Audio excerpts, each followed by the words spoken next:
টানা তৃতীয় দিনের মতো অবস্থান কর্মসূচিতে জগন্নাথ বিশ্ববিদ্যালয়ের শিক্ষক শিক্ষার্থীরা রাজধানীর কাকরাইল মোড়ে সমাবেশে জড়ো হয়েছেন তারা।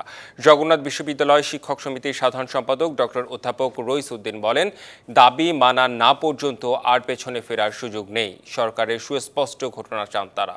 বিশ্ববিদ্যালয়ের বর্তমান শিক্ষক শিক্ষার্থীদের পাশাপাশি সাবেকরাও যোগ দিয়েছেন আজকের কর্মসূচিতে। বেলা ৩টার দিকে গণ অনশনে বসার কথা। বিশৃঙ্খলা এড়াতে মোতায়েন রয়েছে আইনশৃঙ্খলা বাহিনীর বিপুল সদস্য।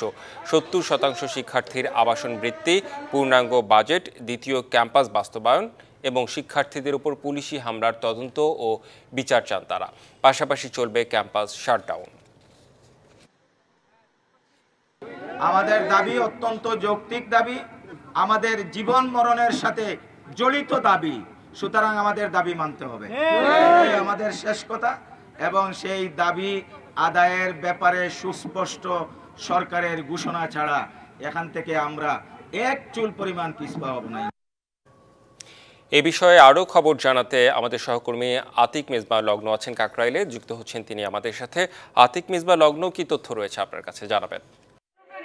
গতকালকে যে পূর্ব নির্ধারিত কর্মসূচি দেওয়া হয়েছিল, অর্থাৎ সকালে সমাবেশ এবং তারপরে সবাই মিলে গণ অনশনে বসার একটি বিষয়, সেই কর্মসূচি কিন্তু পালিত হচ্ছে। প্রথমে আমি যদি বলতে চাই, সকালেই দূরপাল্লার বিভিন্ন যে বাসগুলো রয়েছে ক্যাম্পাসে, সেগুলো সবগুলোই কিন্তু এই যমুনা অভিমুখে চলে এসেছে, অর্থাৎ কাকরাইলের এই সানবিট সব দিবে সামাল।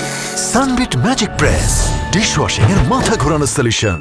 কাকরাইলের এই যে মোড় রয়েছে, এখানে তারা অবস্থান করছে এবং এর ফলে সমাবেশটা সকালে করেছে। এরপরে জুমার নামাজে একটা বিরতি ছিল, তারপরে কিন্তু সবাই জড়ো হচ্ছে। আমরা যতদূর সংবাদ পেয়েছি যে বিকেল 3:30টার পরে তারা সবাই মিলে শিক্ষক শিক্ষার্থী এবং কর্মচারীরা যারা রয়েছেন সবাই মিলে গণ অনশনে বসবেন, যতক্ষণ পর্যন্ত তাদের পূর্ব নির্ধারিত তিন দফা দাবি এবং পাশাপাশি পরবর্তীতে যে আরও একটি দাবি, অর্থাৎ তাদের উপর যে নির্যাতন করা হয়েছে সেটিকে হামলা দাবি করে তার বিচার, যে তারা আরও যে একটি দাবি যুক্ত হয়েছে, সবকিছুর জন্যই তারা এখানে সমাবেশ করছেন, অনশনে বসছেন।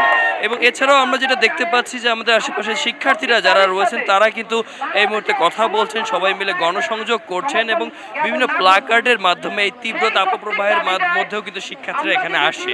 আমরা আরও দেখেছি চক্রাকারে বিশ্ববিদ্যালয়ের যে বিভিন্ন বাসগুলো রয়েছে, এর মাধ্যমে অন্যান্য শিক্ষার্থীরাও আসেন এবং এছাড়াও বিশ্ববিদ্যালয়ের অ্যালামনাই, অর্থাৎ প্রাক্তন বা সাবেক যে শিক্ষার্থীরা রয়েছে তাদেরও একটি সরব উপস্থিতি কিন্তু আমরা দেখেছি এই কাকরাইল মোড়ে। তারা সবাই মিলে এখানে রয়েছেন এবং তারা নিজেদের যে অধিকারের কথাগুলো, সেই অধিকারের কথাগুলো বলছেন এবং